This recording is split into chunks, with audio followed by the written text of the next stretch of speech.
All right, so we are live. Hey everyone, my name is Vina, aka Miss WC Reader, for those who don't know. And I have the lovely LaDarrion Williams with me today, and we're really excited to talk to you guys. Yeah. Thank you. Yeah, so before we get into the interview, there are just some Black books that I do want to shout out this month, especially since we'll be talking a lot about Black boy and Black male representation in fantasy. So I have Neverwraith right here. This is by Shakir Rashan, and this is a young adult fantasy. So I definitely wanted to make sure you guys check this one out if you haven't already.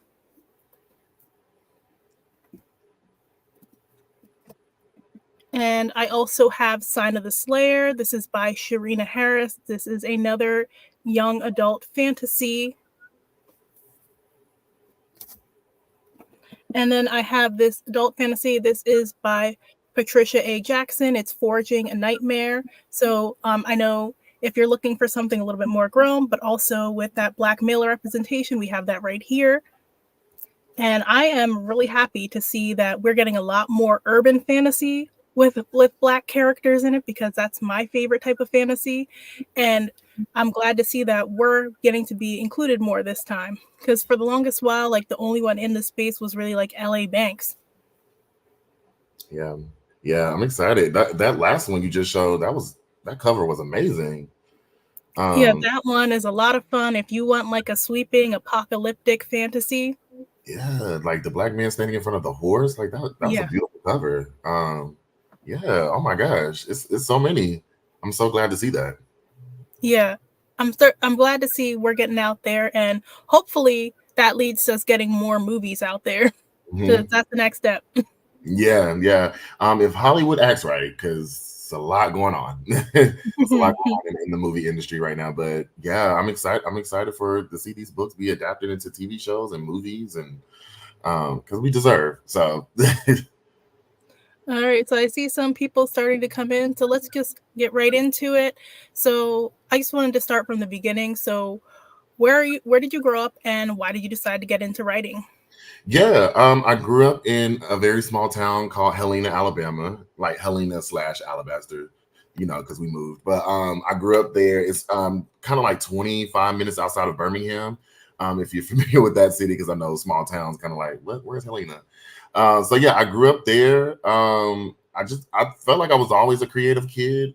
And just because I loved movies, I love stories, and just like kind of creating stories. But I really didn't take it seriously until I joined theater my junior year of high school, because I've done like choir and like little stuff like that, but like I really didn't take writing seriously until we had to actually write a play in my theater class, just to pass and get an Mhm. EA.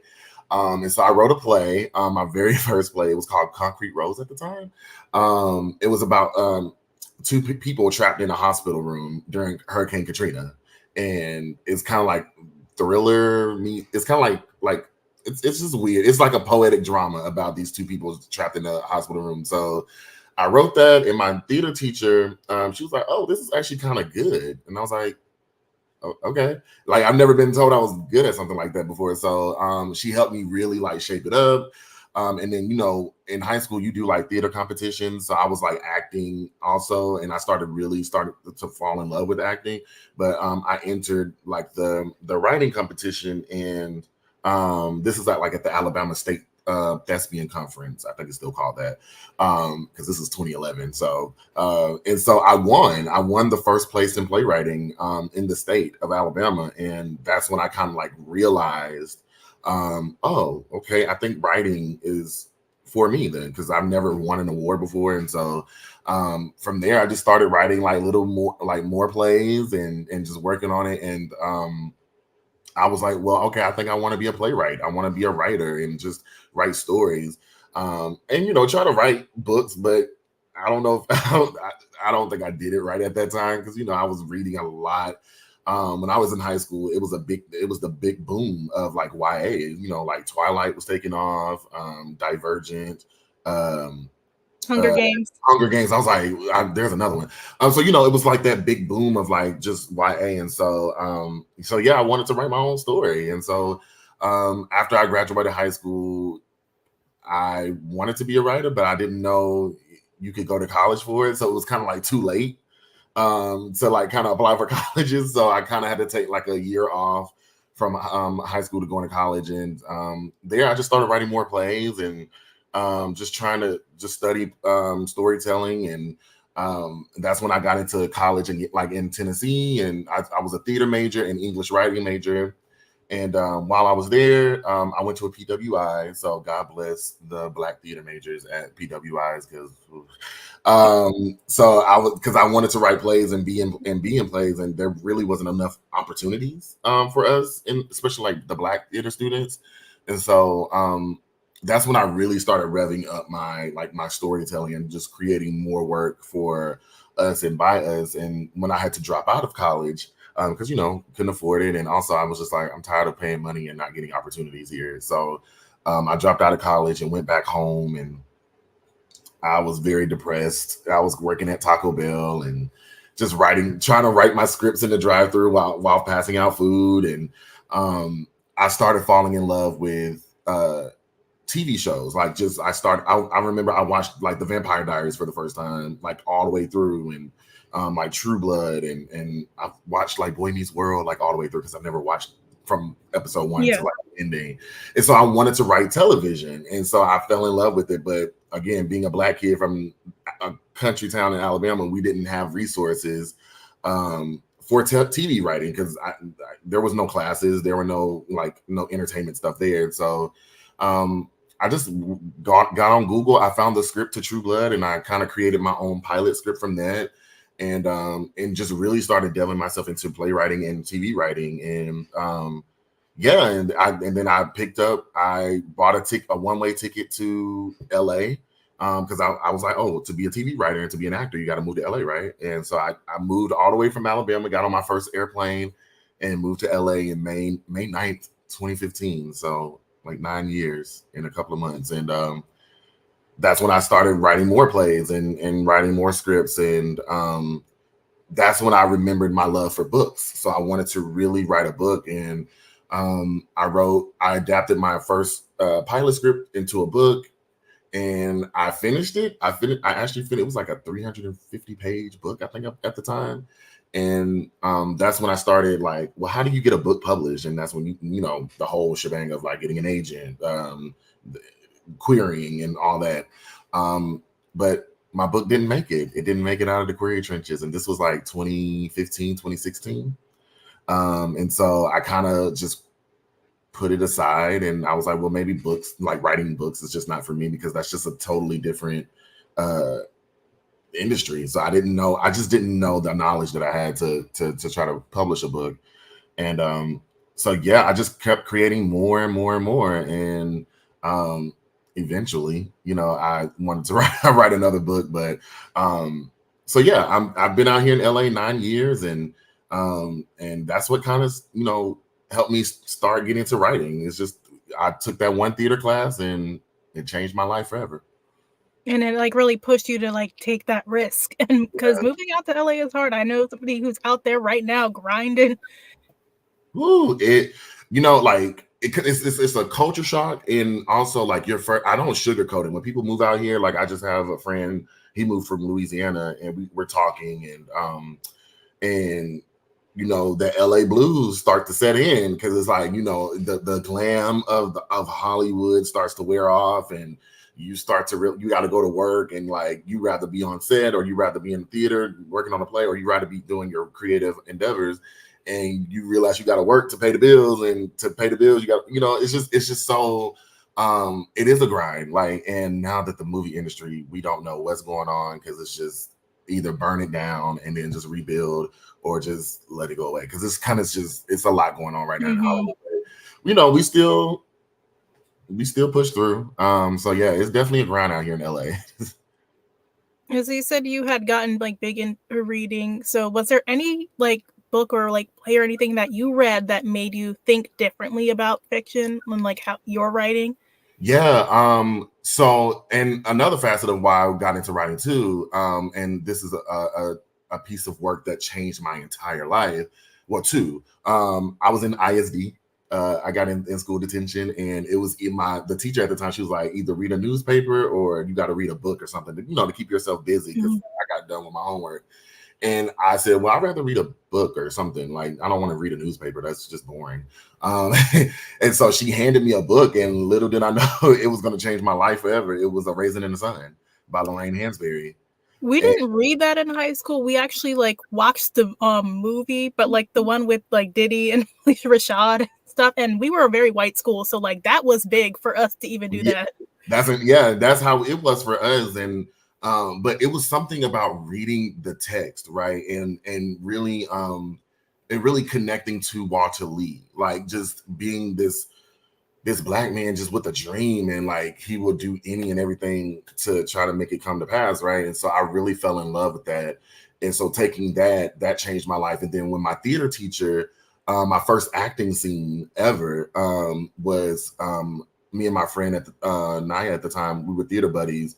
We did a scene from Fences by August Wilson, and being introduced to August Wilson, it changed my life tremendously. Like, to this day, I'm still learning new stuff about him and his work. And so I say those two giants really changed my entire outlook on just writing and writing about us, and getting to the truth, because August Wilson always talks about getting to the truth. Lorraine Hansberry always talked about getting, really creating the truth, no matter how hard it is, and no matter how it may spark some conversation, it may shake the table, but that's what it's supposed to do. And being that Lorraine Hansberry was a black woman during like the 50s and the 60s, writing that play and getting to Broadway, it's just so monumental, and it still holds up today. So I think those are like two pieces of fiction that really is still changing my life. I still like, those are my Bibles. Like, I just go back and just reread and just be like, okay, LaDarrion, you can keep telling your stories, So yeah, definitely August and Lorraine Hansberry are definitely changed my life. That's great. So, what did you get where did you get the idea for Blood at the Root from? Like, what prompted you to start writing that one? Because you started writing it as like to put it on TV, right? Yeah, so it's a myriad of things that inspired Blood at the Root. One, going back to the YA boom, right? Like back in 2011 when like Twilight was always big, like again, being a country boy from Alabama, like I love those stories. Don't get me wrong, like I was obsessed with them, but something, you start to realize, like, wait a minute, like, first of all, where we at? Where are we?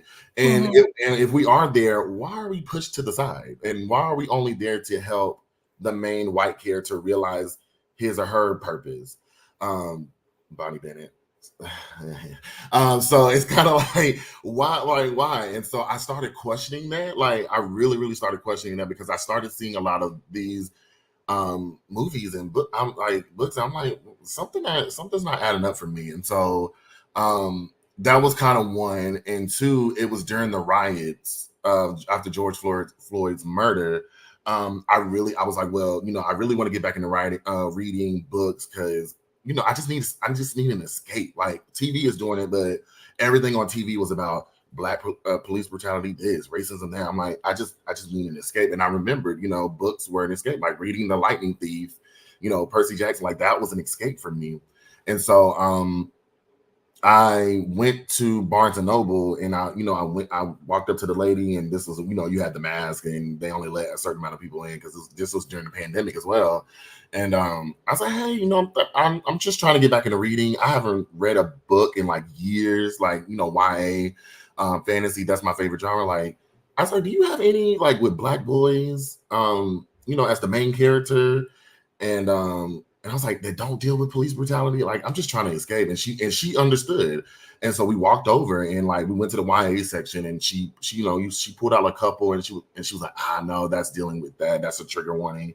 And she was looking up and down, and I was looking up and down because I wanted to see a black boy's face on the cover. And I was looking up and down. She was looking, and then we like looked at each other. And this is like a little white girl, like in Burbank, California. And she was like, we really don't have like, okay, we don't like, and then she went to her computer. She was like, we really don't have what you're looking for. And that's when I realized that, okay, I got to write a story about this kid.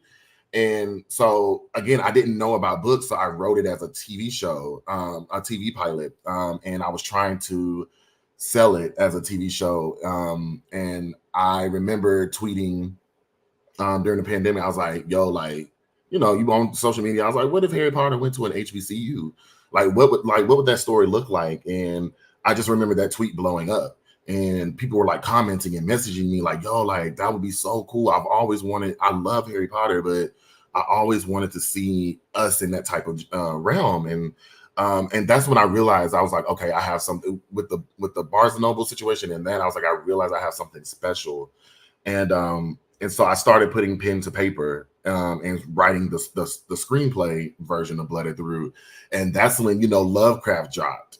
And watching that, I was like, wait, what? Like, just seeing those Black characters like move through time and going on like those adventures and it's still dealing with racism a little bit, but like fighting back with their magic. Like that was what was missing. I was like, those stories are important, but I was like, we need to talk about like there was a lot of revolts during those times. We wasn't just like, you know, God bless them, we wasn't just kneeling down and singing, you know, God help us. Like, no, we like there was people actually fighting back. And so Yeah, and that's one thing I liked about Blood at the Root. Like, yeah, you do see them come like into like some hardships, especially when they're looking back through history, but like they fight back.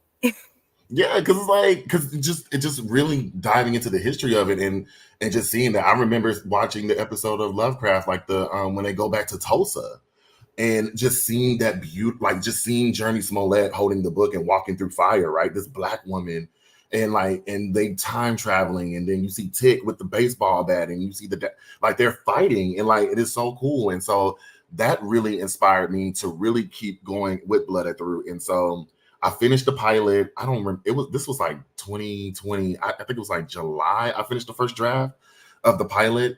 And you know, in a TV pilot, when you write it, you only go so far in the story, right? You don't meet all the characters that you would be in the first book of a series. And so I did that, and I kept talking to Twitter about it, and it kept going viral. And people were sending me money at the time because, you know, it was like support Black writers, like read Black writers.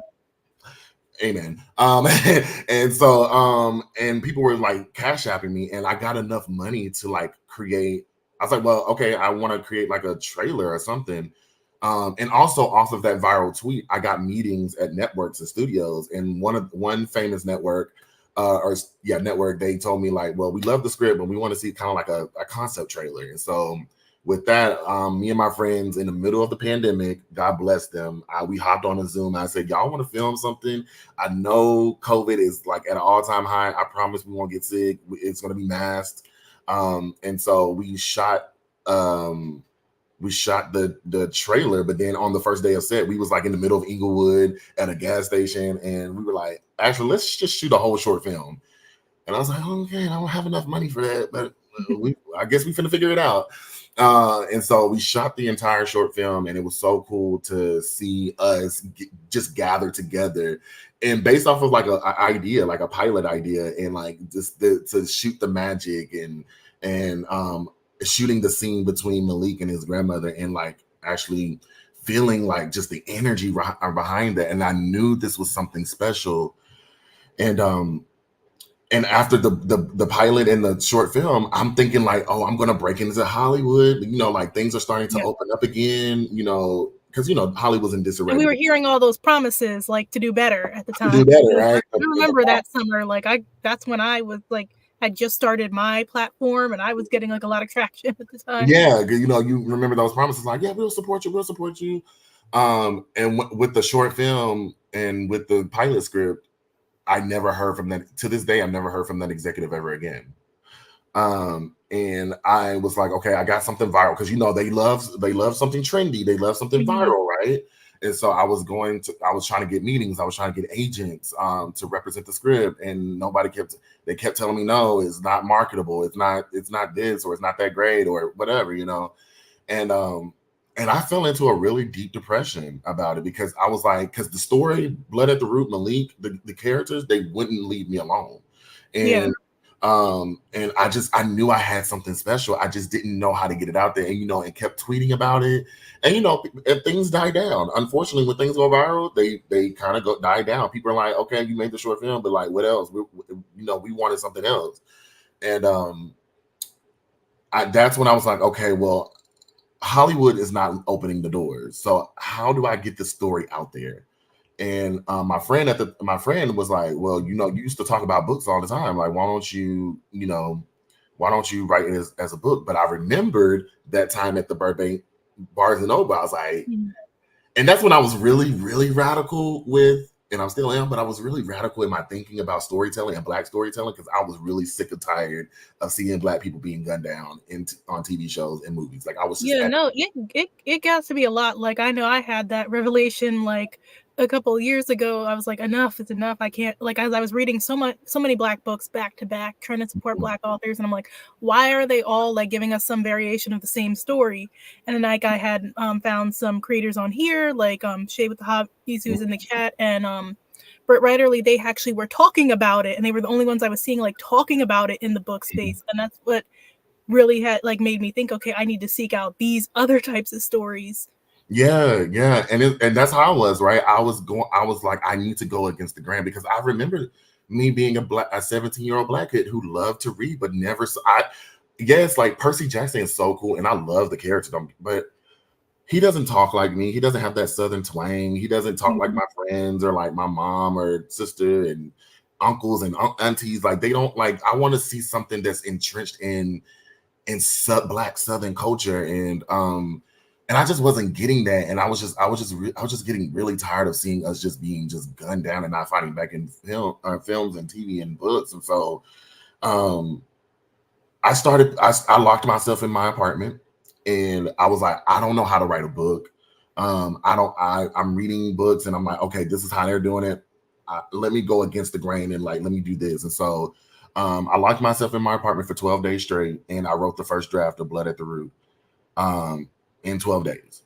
And again, I had the pilot script, but the pilot script only goes basically the first act of a book. And so I had to create the entire world. I was like, well, okay, people are really clinging on to the magical HBCU aspect, but I've never been to an HBCU, which is one of my biggest regrets. So I'm like, well, what would be my ideal college?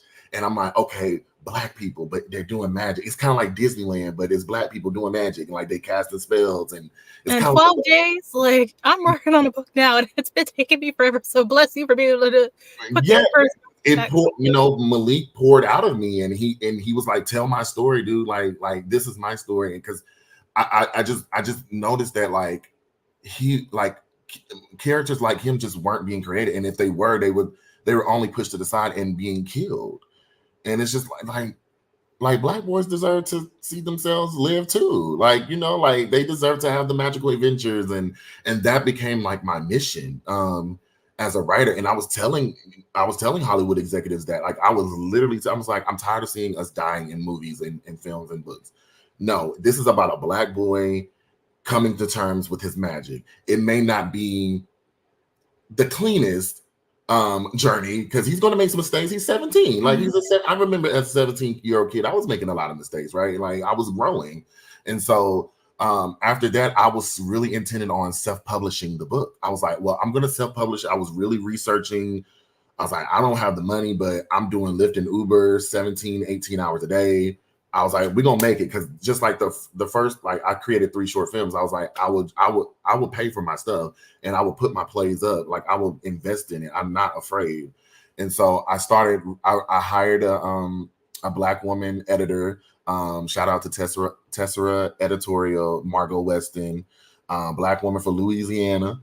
And we worked together, and as we were like editing the book, getting in shape for like at least try to get it like readable shape, she was like, LaDarrion, I think you need to traditionally publish this. And immediately I shot her down. I was like, nah, I'm good. Because that's when I was really, really angry, like seeing all the civil unrest. I was like, I'm really, really angry right now. And I was like, no, I'm good. Publishing don't care about Black boys. Like they just don't. So I'm good. And so we kept working together, and she was like, I know you want to self-publish, but she was like, just weigh out the pros and cons, because with self-publishing, you got to do everything on your own. You got to get the cover design on your own, the illustrator, the typographic and copy editing and line editing, and all, it's expensive. And she kept convincing me, and I kept telling her no. And then like around March 2020, this was April, because I wrote the first draft in March, and then this was around April, May. I was like, okay, I said, let's just see how the query will go. And so she helped me with my query letter. Just shout out to Margot, because she did a lot above her pay grade. She helped me with my query letter. She helped me with my book. And I started querying the book Blood at the Root in April, mid-April. I think the first day I queried, not even an hour later, I got a rejection. No. Mm-hmm. And I was being petty to her, because I was like, and I was sending every single one to her. I was like, see, I told you. And then I was getting, and then the rejections really started coming in. And that's when they started, giving little notes. And we were compared them. And we like, no, it's not your book, dude.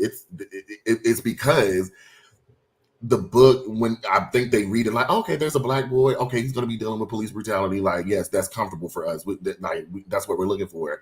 And then when they see that that's not what's happening, they're like, yeah, because you even mentioned the police. This is not a big spoiler, but you even mentioned the police, but it's not how people would think it would go in these types of stories. Yeah, exactly. So that's why I was like, because it's not saying that those stories are not important. I want to be very, very clear on that. Those stories are very, very important, because it happens. It's real life. But they're not the only important story. They're not the only importance, and that's not the only experience that young black men are going through in this country, right? And so, so I was sending them, but we were getting rejections as far as it's not marketable. That was the thing. It's not marketable, and we don't connect to the main character. And she would kind of this is what they mean. This is what they mean. And so that's when I was getting really fired up. And then that's when Beyonce's Black is King came out, and I watched it, and I don't know what it is about that film and that album, but something really clicked in me and said no, you got to fight for this story, dude. Because just seeing the way she did it, and it was a Black boy at the forefront. And he's going from boyhood to man, teenager, and then manhood. And she's adding our spirituality in it. And I was like, okay, I got to keep going. And so by the summertime, I was getting rejections literally left and right. And it was all saying the same thing. We love it, but it's not marketable. We love it, but we can't connect to the main character, or we can't connect to the magic system. That was a lot I was getting. And by July 2021, I got my first offer of representation, and I was like, oh my god, I never what do you do, what happens when you get your first offer? And it's so weird, because that's when the tables shift. Now they have to convince you to sign with them. So I was really looking for an editorial agent that's really good at editorial. And when you get an offer of representation, and this is widely known, you have to let every single querying agent that you queried know that you got an offer. And basically can y'all hurry up, because I got an offer. So during that time, it's 2 weeks. You got to give them 2 weeks, and people will start falling off, and we're not interested, or I'll bow out. And I got another offer. And that's when I had to update everybody else. Hey, I got 2 offers. And so that happened. I interviewed her, or we interviewed each other. And then that's when my current amazing agent, a Titan, I call him, Peter Knapp at Park and Fine Literary, he offered, and he really believed in my vision, because I asked those tough questions, where are the Black boys in YA fantasy, and why are they only dealing with racism? And why are their stories only set to make white readers comfortable? And we had that tough conversation, and he really believed. He was like, well, Blood at the Root, I feel like it can answer some of those questions. And so we signed together on August 2021, and we got straight to work. And it was a lot to get it ready to send it out to editors. And so it felt really good to go over that hump. because that's the first hump, right? To sell the book, that's another journey. And yeah, so I like that's how, so that's kind of like how I mean that's my inspiration slash, you know, part of my blood at the root journey. And so yeah, like that's kind of like my inspiration, which I just got tired of not seeing Black boys on the cover and like and them not being in fully humanized in power and glory. I'm just like, where is it? So I just asked the tough question. And so that's kind of like my inspiration for Blood at the Root. Yeah, so could you get a little bit more into the magic system for the fantasy lovers here? Because I wanted to know more about it. So, Yeah. like, how would you describe the magic in Blood at the Root? Yeah, so I really started researching about like just our spirituality and like how did it go from voodoo to hoodoo and like what's the differences and how do they practice it and you know, one being a religion, one being kind of like just a practice itself. And so and I've started really realizing too in my research that a lot of the things like hoodoo spirit you know, practices were passed down from generation to generation, and then adding, you know, church in it, Christianity in it. I'm like, oh, that's interesting. And so I really I was really fascinated with that, so I really wanted to incorporate that and also have conversations with Black people's relationship and spirituality, because it's like, okay, we believe that, you know, some people believe that Jesus created, you know, miracles, right? He transfigured, he healed the blind and the sick and raised the dead. And I'm like, well, that's necromancy. That's magic. So and so it's so interesting being from the Southern, because I'm from the Bible Belt. Like I'm from the Bible Belt. And so it's so interesting to see that. And so and also to see that Black people are still practicing hoodoo and they don't even know it. Like I had like really cool conversations with my mom, because my mom like with Harry Potter, right? She's like, oh, that's just witchcraft. That's devil worship. And I'm like, and like, yeah, and I remember telling somebody about that. I'm like, it was a big thing back in the day. That's one of the other reasons we weren't seeing Black fantasy, because those church-going Black people were like, absolutely not to a lot of stuff. Like, my mom had a friend who wouldn't even let her daughter watch Wizards of Waverly Place, and I forgot that was a thing until I heard Selena Gomez talking about it. She's like, yeah, you know, back in the day, we used to get so much hate. Like this was the devil show. Yeah, I'm like, she's right. That was like a big thing. A lot of people weren't allowed to watch that stuff. It's so interesting. And I was like, oh, okay. But me and my mom had a really cool conversation. I was like, I said, well, let me ask you some questions. And so I was just like, why do you sweep? Like, because I remember growing up, my mom would sweep the house, right, from the back to the front. And then I remember my aunts, they would sweep outside, like they would sweep the sidewalk and then into the street. And I'm like, and you only do that at a certain time. I'm like, why do you do that? And I was like, that cinnamon broom that's hanging on your wall, why do you do that? Or like church, right? Y'all fall out and you be filled with the Spirit. And I'm like, okay. And also, you know, communion. I'm like, this is sounding a lot like ancestral possession and blood magic. And so when I put it that way, she was like, okay, I see what you're saying. And so I really want to have those conversations in the book, because I think it's very eye-opening. So I really started understanding my friend. He practices that, and you know, and he's a medium, and we having conversations about just like the other side, like the spirit world and ancestral connection. And so, and I was really also interested in because Black people, let's be honest, like us in this country, like we're so disconnected from our ancestral connection. And so I'm like, how do we plug, like, what would be a story look like when we plug that back in and really realize that ancestral veneration is real?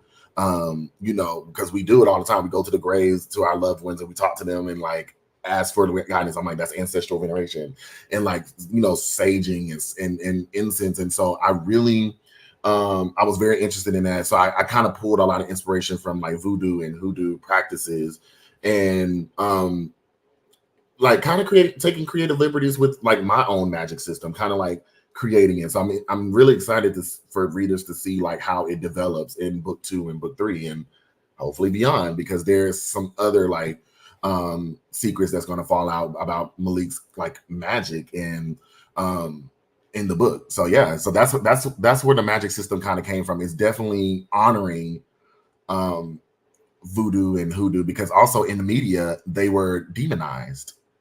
Um,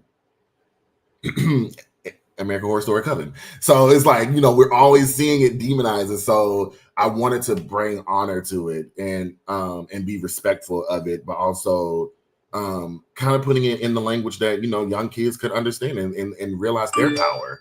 So yeah. And like you talked about having never gone to like an HBCU, so did you have to do a little bit of research on that end? Yeah, I mean, my sister went to Alabama State University in Montgomery. I have friends that went to HBCUs. And being from the South and being in the Bible Belt, like, it was kind of always in my face. And so, but I still had to do research, and I was just like, well, again, it's kind of like the college that I would dream of, right? So it's kind of like a magical HBCU, but I was like, well, what would be some of the classes that I think would be kind of cool to take? And like the Drumline, because I remember growing up watching Drumline with Nick Cannon. Yeah, I definitely saw like the little reference to Drumline. Yeah, so it's kind of, and then Stomp the Yard, and it's kind of like that. So I kind of attribute the book to that. Like when people ask me like, what is it about? I'm like, well, just picture Drumline, Stomp the Yard, Queen Sugar with magic. Like, it's just like, it's kind of like that. So really creating the HBCU culture, and also creating a safe haven, because I feel like a lot of times that's what HBCUs were created for, because Black people in the country wasn't allowed to go to Harvard or Yale or like these top institutions, right? So they had to go and they bought land and created their own educational systems. And so I think it's going to be really cool and beautiful to see Malik be opened up to this world of Kamen University and the history behind it, and realizing that he's not alone with his magic, because that's what he always felt like. He didn't see people that look like him that has magic, and he doesn't understand where this came from. And so being able to go to the school and learn about his ancestral connection is just beautiful. And I'm learning that in my personal walk in my life, it's just really being connected to my ancestry. And so, and again, it goes back to August Wilson, because August Wilson writes about ancestry with Jim of the Ocean, right? And Joe Turner's Come and Gone. Talking about going to the City of Bones, talking about, in being connected to something. So yeah, that's the magic system in Blood at the Root.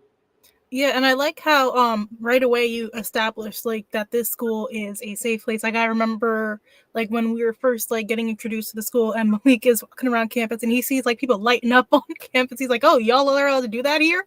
Yeah, because it's kind of like, but and it's kind of, and I can't wait to get in book 2 about it, because like weed, right? Like, and I'm like, why is weed so bad? Like, what is so bad about it? And also being from the South and coming to LA, and like, I'm like, people just walk around just smoking weed like it ain't nothing, because the criminalization, because Black people were making money off of it, and the government stepped in like, whoa, y'all are literally building up empires, making money off of something that's very natural. So it's kind of like alluding to that. It's like, because it's criminalized, like, because we do it, now they're criminalizing it, and now they're selling it legally, and Black people and brown people are still in jail for marijuana. Yeah, and then there's all that like fentanyl laced weed propaganda, like, and I saw that in a YA book. Like, yeah, so kind of like make it make sense. Like, come on. So yeah, it's kind of like that. It's literally a safe haven. But that doesn't mean that there's a lot of work to be done in this world. Like, I want to mirror came into the actual Black community. There is some shortcomings that Malik is going to be opened up and exposed to as well throughout the course of the 3 books. And that Kamen University has to fix, and they have to learn. And so people come from different backgrounds, especially being Black, like we come from different families, different backgrounds, and different ways of life. So I'm really interested in exploring that as well with Kamen University. Yeah, and you had talked about like the feedback you were receiving and stuff for your book. So Blood at the Root uses a lot of language like people aren't used to reading in books. Like there's a lot of AAVE, there's certain phrases, there's certain references that people really aren't used to reading in books. Even if it's like a Black book, they kind of shy away from that. So like why was it important for the voices in your book to remain authentic, and did you have to like push back on anything in regard to that? Yeah, no. Well, first of all, like my copy editor and my amazing editor, Lisa Abrams at Labyrinth Road, she was very supportive in what I wanted to say. and how I wanted to say it, because that was one of the conversations when I signed with her to develop the book. I was like, look, like I don't really see, because let's be honest, like we're writing about Black kids, right? A lot of Black kids don't talk like they're in a Shakespearean play. Like we have to be honest, y'all. And so, and again, it's kind of like I hear my friends talk because I'm a playwright and I love dialogue and I love language and I love listening to people talk. Like I have friends who talk very proper, but then I have friends who and people that I know that talk like you would think like, oh, you don't have the best education. It's like, no. Don't forget it. The South is poetic. Like there's a lot of poetry in the South. Like that's why I love P Valley, right? Because you get to hear that beautiful twangy language. Like I sometimes when I talk to my mom, and she's a Black woman that's been living in Alabama all her life, and just some of the most, you think the most mundane things that she says, it's like, no, but there's so much poetry in that. And so I, as a playwright, my agent and my editor, they realized I was like, okay, I want to kind of bring something new to the language of a Black kid from the South. I mean, Malik is essentially a country boy from Alabama. Like he's a country 17-year-old boy, and they talk with a different language. And realizing, because it's interesting to see a lot of reviews and criticism about the way kids are talking. This is my personal opinion, Gen Z talk, AAVE are not the same. Not the same at all. Stop confusing TikTok talk with AAVE, because what you're doing is you're trying to say that AAVE is not educational. And it's like these kids, I remember watching some teachers talking about like their kids, right? And you can hear the kids in the background. These are like 15, 16-year-olds, and this was literally like a couple of months ago. They're still saying "on my mama," "on God, bruh," or they saying like out, like on whatever, blah blah blah, on everything I love. And I'm like, I remember hearing, like, we used to talk like that in the high school back in 2010 and 2011. Yeah, like there was some stuff when I was reading that really like reminded me of like the Black boys that I went to school with, because when I went to college with a lot of people from, like, a lot of the Black people came from the Philly area, and then like I'm reading up on that area, there's like a lot of Southern influence on the language that they use in that area. So it was like interesting to see like the way they talk, and it was like very reminiscent of the way I grew up hearing Black boys talk. Yeah, and it's just, and my friend, and like the way Malik talk, like we still talk like that, and so it's really interesting when we say we want authentic Black stories, and it's like, okay, not every kid, and again, we don't want to count out Black kids, right, and Black kid readers, because like there's some that probably grew up very like, okay, like that I don't talk that way, Mom, why, Dad, why do I not talk that way? And then there's some kids like, oh, like, yo, I say that to my friends, like, oh God, like it's just so beautiful. And as a playwright, I try to capture the everyday language of the everyday people, like, and that's so important to me. And that's what I really brought over to the writing books. And I want to see more of that. I want to see that, if Malik is saying I'm walking to class, I want to see the G missing, and you see the N, and you see the the comma, whatever. So it's very, like, I want to see that imprinted, because I think people are so used to hearing it, but they're not used to reading it in the way people really, really talk. And also AAVE is celebrated because it got to be, because everybody in the world is co-opting it. And then we want to say, we don't want to read it in books. We don't want to see it in books. Well, and the thing is crazy, it was in teen books before, because I remember when I was like a teen, there was a specific Black imprint I used to read from at my library called Kimani True. And most of the books there were like targeted towards like young city Black teens. So that's what the writing style mostly catered to. And I feel like now we're like on the far end of the spectrum when we need to be meeting somewhere in the middle. Yeah. Because I think that's what it is. I think people are confusing Gen Z talk with AAVE, and I'm like, some of the stuff that these non-Black kids are saying on TikTok, we've been saying. My sister, my mom generation has been saying that, because we got to think about it too. Language evolves, but also we bring around a lot of language and a lot of the customs, like a lot of the stuff that we're doing as Black people, like these kids, like take TikTok dances, for instance, like these little dances, a lot of them are from HBCU culture. A lot of them are inspired by the Juba, the Jukin, and all these dances, because it's like you think you're doing something new. It's like, no, they've been doing that. Like even crowd around, like I learned that crowd around each other and like cracking jokes. That's from slavery. They used to do that. They used to crowd around each other and dance and like and show off and that's from the motherland. Like they used to do that. And so language is just very important for me as a playwright, and I want to bring that to books. And it's just really interesting because even when I would show my friends some of like the feedback, and my friend be like, "Are they black? Like what's going on?" I'm like, That's how I was reading some of like the reviews. I'm like, I don't understand what their point is. And I showed it to my friend and she's like, so what's the problem here? "What's the problem?" It's again, we got to get rid of the elitism, right?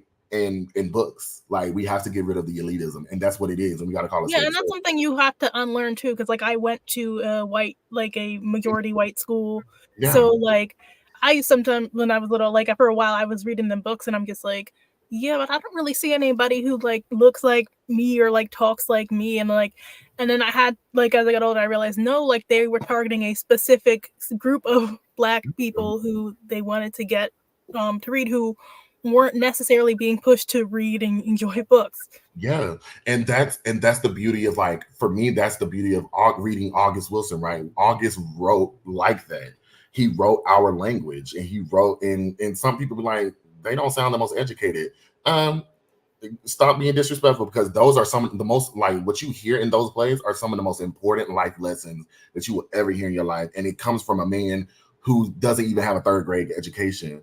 Like we got to stop. Like, you know what I'm saying? Like that's my energy. Like we got to stop being so elitist when it comes to, like, these are 17-year-old black kids talking. Again, everybody has a different path, and that's not to say, like, if you talk proper as a black kid, that doesn't discount your blackness either. Like Denzel said it, like, I know, we all know what black culture is. Like we know. I'm not a woman, I'm not a black woman, but I know I know that smell of like hair, like the hair shop, like the beauty shop. I know what it like. We know when our mamas is up and it's on Saturday mornings, and you hear that music and you smell like that pot. Like we know what that is. It's time to get up and clean your room, clean the house, clean the back. We like, these are very like specific black moments that we shouldn't shy away from, and including language. Like Malik may not talk the best, and we see it, and you're gonna see, a lot of readers are gonna see in the book that the Chancellor Tarrant character, he kind of shades him, like, and make sure you add some English classes because your speech is atrocious. Like, because it's revealing a lot of the elitism that's happening in our own country when it comes to, and let's be honest too, grammar itself is built off of racist principles. So like, it's just yeah, and it's like a worldwide thing, because my family is from the Caribbean, and my grandmother was very much, you got to talk proper. You like, you don't, like, my mom wasn't able to really speak like Creole and stuff because she did not like those like words being added in. Like, she was very much, you have to talk right.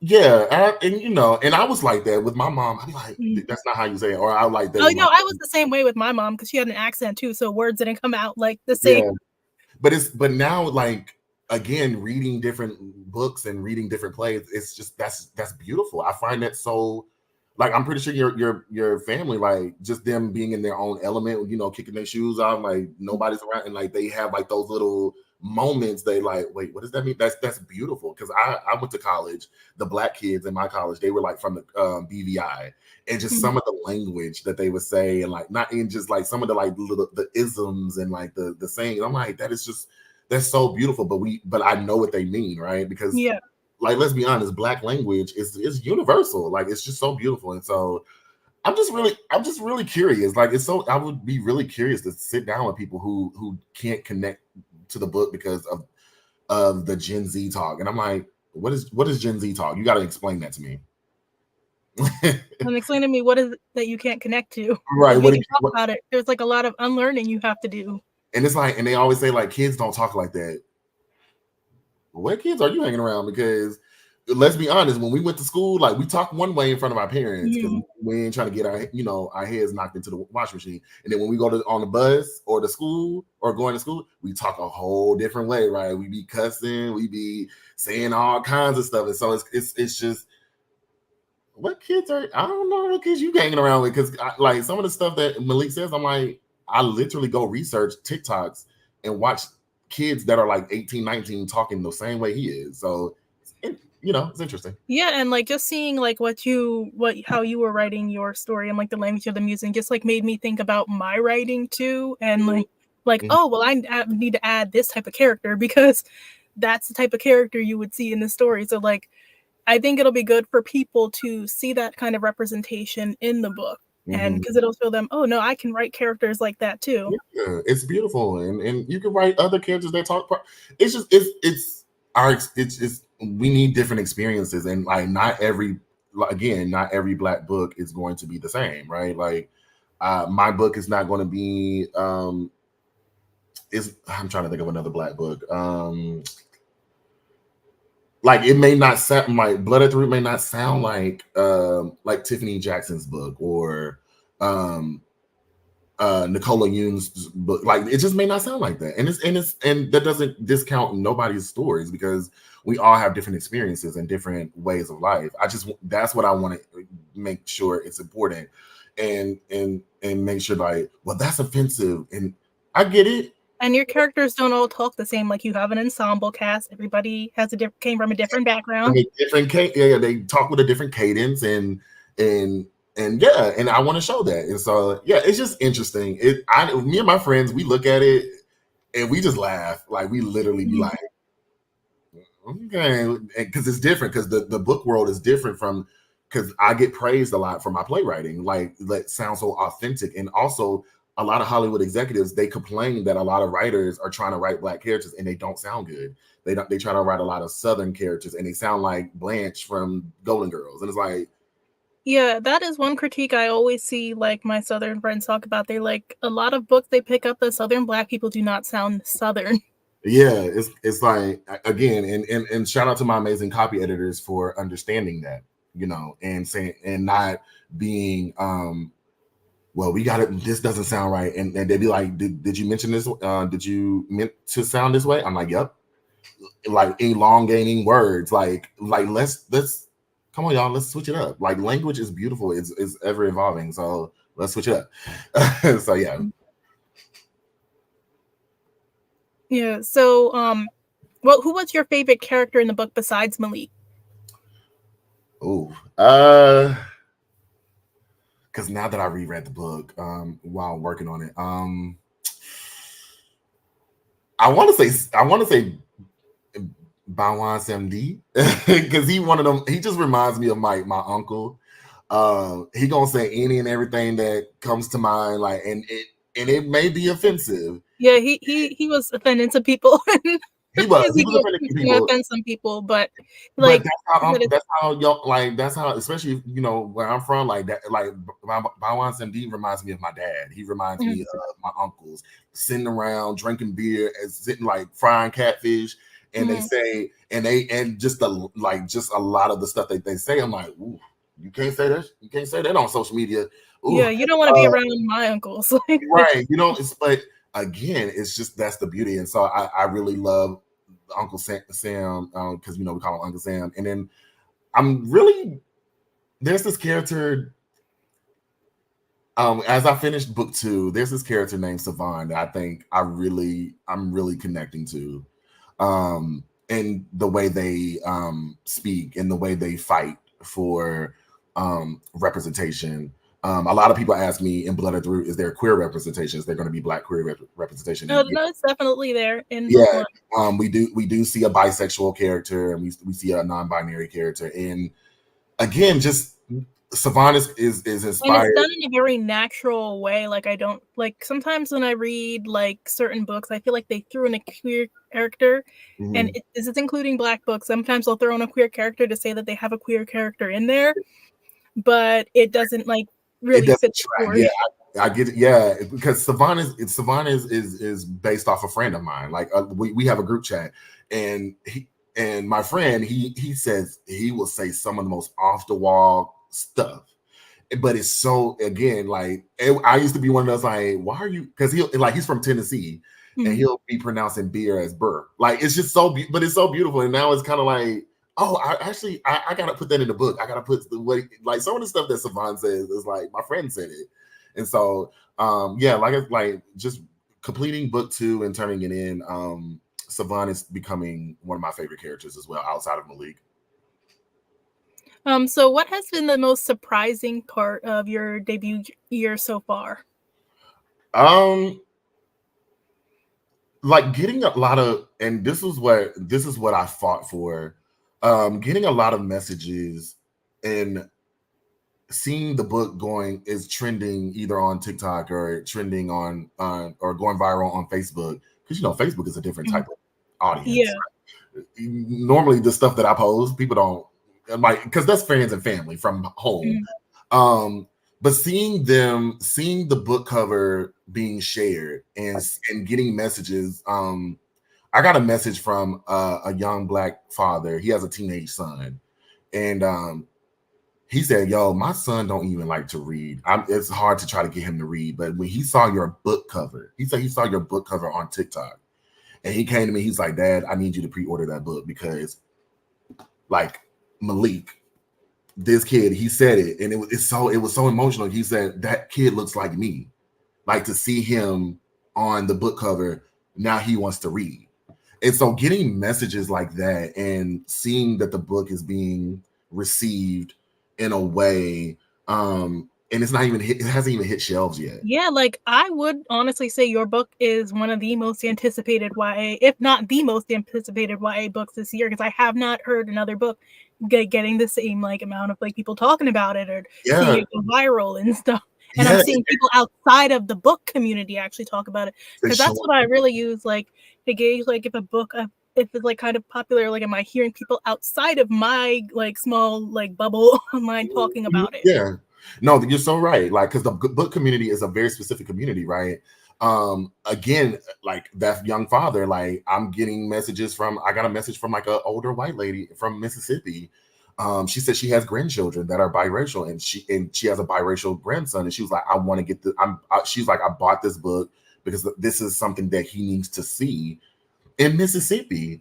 And getting and also getting another message from another queer young person in Mississippi. He's like, finally, they said finally, but I see myself on a book cover, and so it's just so beautiful. That's what really surprised me. It surprised me, but it really didn't, because I was like, I tried to tell y'all, like I tried to, like when I was on a call with my publishers, they were like surprised at how the book is just doing, because they told me, they was like, we don't really see this a lot with just revealing a book cover. You see like the uptick of pre-order Yeah, sales. like everybody likes it on social media the day it's revealed, and then they kind of like fall back and They fall forget. back and wait until the book drops, and then Yeah. they go. But having people go to their local libraries and requesting the book, going to the local Barnes and Noble And to pre-order in this day and age, like especially with books, because they're kind of like a thing where you see a lot, and if you hear people talking about it, then you kind of want to get it. Not a lot of people go actively pre-order.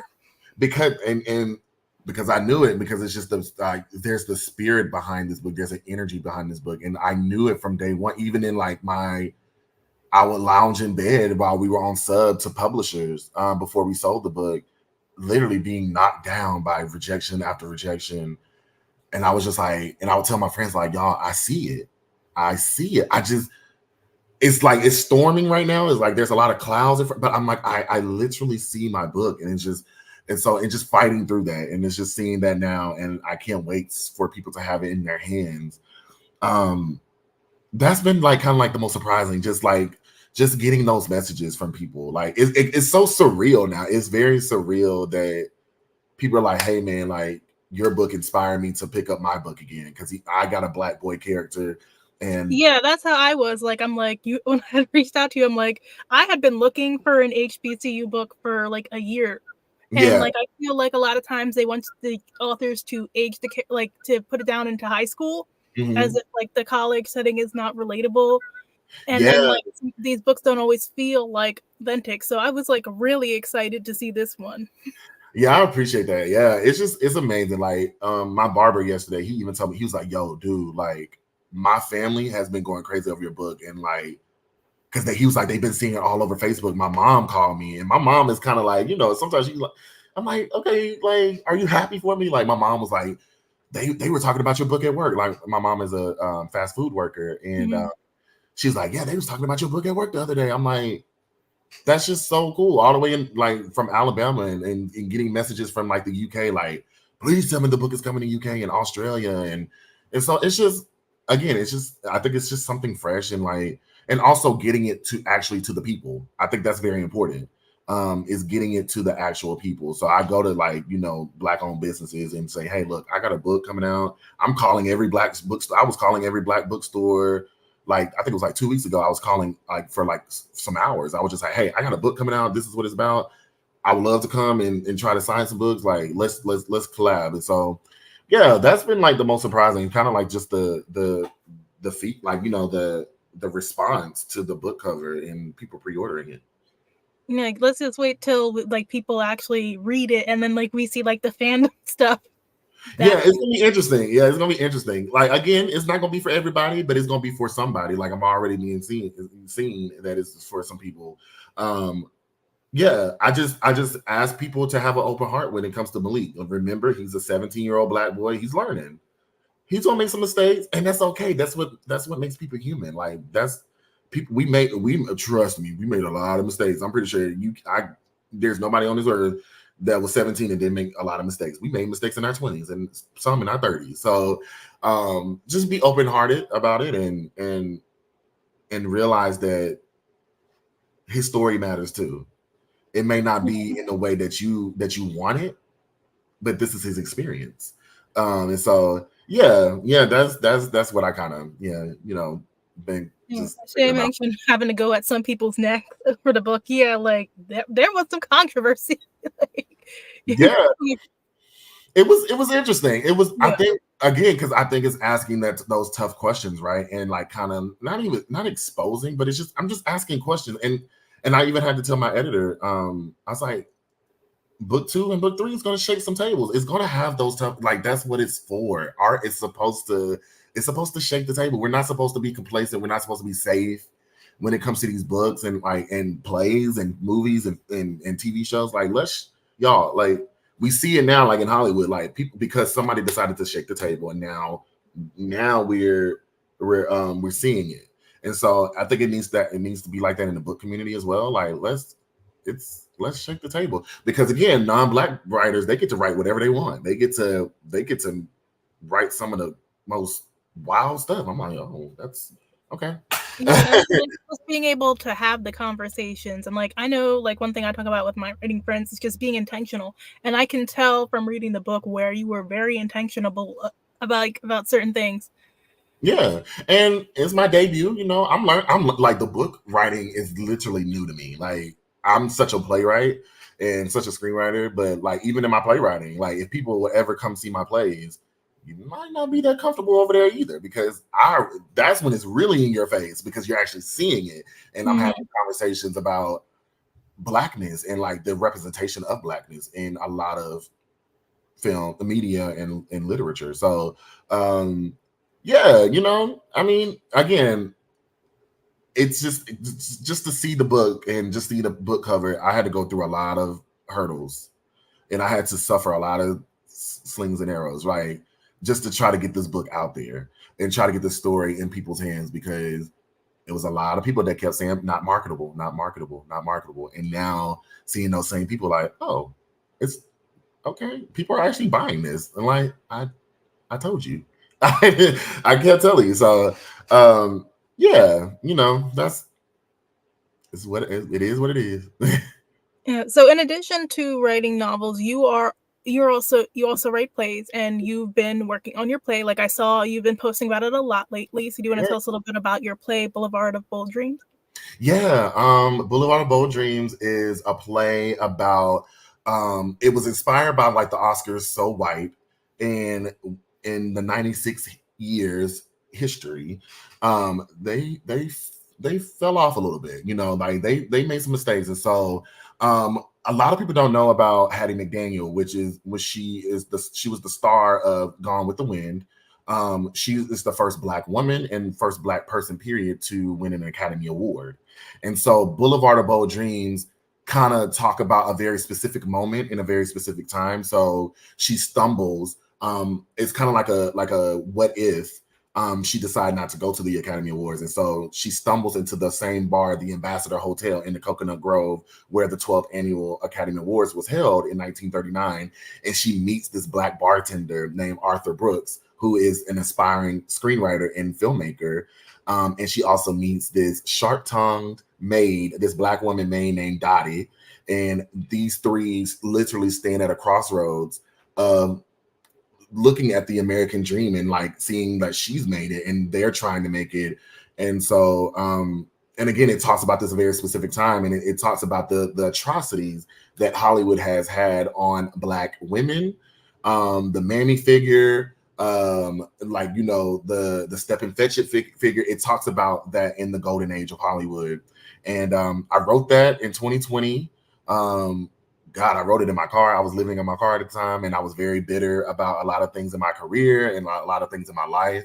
And so I wrote that play out of, I wrote it out of spite at first, but now it's like wanting to learn more about Hattie McDaniel. So it got produced. It had a world premiere at Timeline in Chicago. So I got to go to Chicago for my first time. And then it went to Boston, and then it went to Orlando, and then it's in Idaho. Like, they're rehearsing right now. And I'm doing a Broadway campaign, trying to get it on Broadway. I went to New York and I put up a reading of it with my own money. And we're trying to get it out here in LA because people need to know about Hattie McDaniel, and they need to know about her story, and just the way they treated a lot of Black actresses. We just saw it with Angela Bassett, right?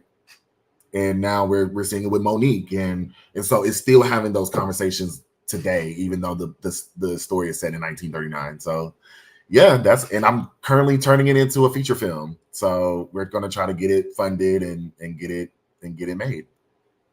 That's great. It seems like everything's kind of like starting to like move once for you, like the plays and the book and everything. Yeah, I saw you like talking about the premiere and stuff, and I'm like, oh, that's interesting. Yeah, and that's the thing that, you know, that's my style as a writer, and like just talking about history and flipping it and asking some of the tough questions. So yeah, currently I'm turning it into a feature film. So hopefully we can get some funding for it and get it cast and honor Hattie McDaniel, Miss Hattie McDaniel. Yeah, I dip my hands in a lot of stuff, you know, filmmaking, playwriting, book writing. I hope to write more books and more book series because I have a lot of stories to tell in books. So, you know, I do have another one. If you could travel anywhere to research for a project, where would you travel? Part of me want to say Africa, but I don't know if that's so typical. Maybe Louisiana. And not just New Orleans. Like, I want to see like a lot of the I want to research a lot of like the culture down there in like Louisiana all the way up to like the Carolinas, like the Gullah Geechee. Yeah. Because book 2 is going to talk about the Gullah Geechee, and so I kind of want to go there for like research and just take in like, you know, how Black people's relationship to the land. South Carolina is so interesting because that was where all the slaves in the Americas went, not just in the U.S., but in the Caribbean, in South America. Yeah. That's like some place I've always wanted to visit too, just to like take in the culture and history. Taking the culture and realizing a lot of the slave revolts happened in like South Carolina and like Virginia, all of that. So I would love to kind of like go to that community and just learn and just be open, and because I never know. I probably have family that was there and, you know, spread apart. And yeah, definitely like Louisiana, definitely like the Gullah Geechee area, and just learn the history of it, because I feel like, you know, time and place is going to help me grow as a writer. I love researching, and so yeah, definitely. Yeah, they don't teach us that stuff. Like I was an adult when I realized like, oh, Gullah Island was like a real-ish place. Yeah, it's just like, especially like for me, like growing up in the South, like I never learned about that either. And I never learned about, we learned about the Louisiana Purchase, but we never learned about the Haitian Revolution, which in my research, the Haitian Revolution inspired a lot of the civil rights movement and a lot of slave revolts in the country that and inspired the Black Panther Party. So it's kind of like, I see why they didn't want to teach us about that. So yeah, I guess like all the propaganda we get taught about Haiti, because even in the Caribbean, there's so much propaganda they get taught about Haiti, and a lot that people don't realize, like, you're free because of the Haitian people fighting for their rights. And realizing what was going on, and like the ancestral connection, like who they were calling on during the wars and how they want, like, you know what I'm saying, like, so it's kind of like, it was kind of cool to learn about that too. But then how it moved over to like Louisiana, and then it spread to Mississippi and Georgia and Alabama and Florida and all the way up to it's so interesting. And so yeah, definitely those two places. All right, so what is next for LaDarrion Williams? What are you working on right now? Oh gosh, what am I not working on? I want to write a new play before I get my my book 2. I just completed book 2 in the Blood at the Root trilogy. So before I get my notes from my editor, I kind of want to write a new play. Something fun, something I think definitely like coming of age. So definitely something like that. And yeah, and like I said, like the Hattie McDaniel feature film, I'm currently working on that. That's next to try to get it funded. So yeah, that's what I'm working on next. All right. Well, I do want to thank you so much for joining us today. This was an amazing conversation. Every book that we talk about is is linked in the description box below. There's some great Black authors to check out this month. And make sure you pre-order Blood at the Root. And I am excited to hear everyone's thoughts about it, because we're creeping up there on the release date. It's just a few more months. Just like literally like what, 3.5? Like almost, oh my gosh. It's literally here. Like it's wild. Yeah, we're planning my pre-launch party right now, and it's just, I'm like, oh wow, I've been waiting since I was 17 for this. So it's amazing. 14 years in the making. So so I'm excited. And where can people follow you to keep up on LaDarrion Williams and everything you have going on? Yeah, if you want to hear some ish talking, follow me on Twitter at it's LaDarrion, ITSLADARRION.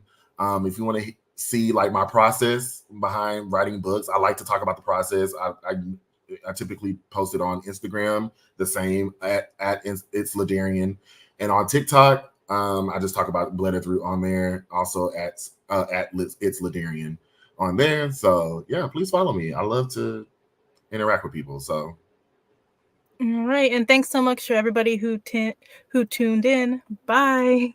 Bye.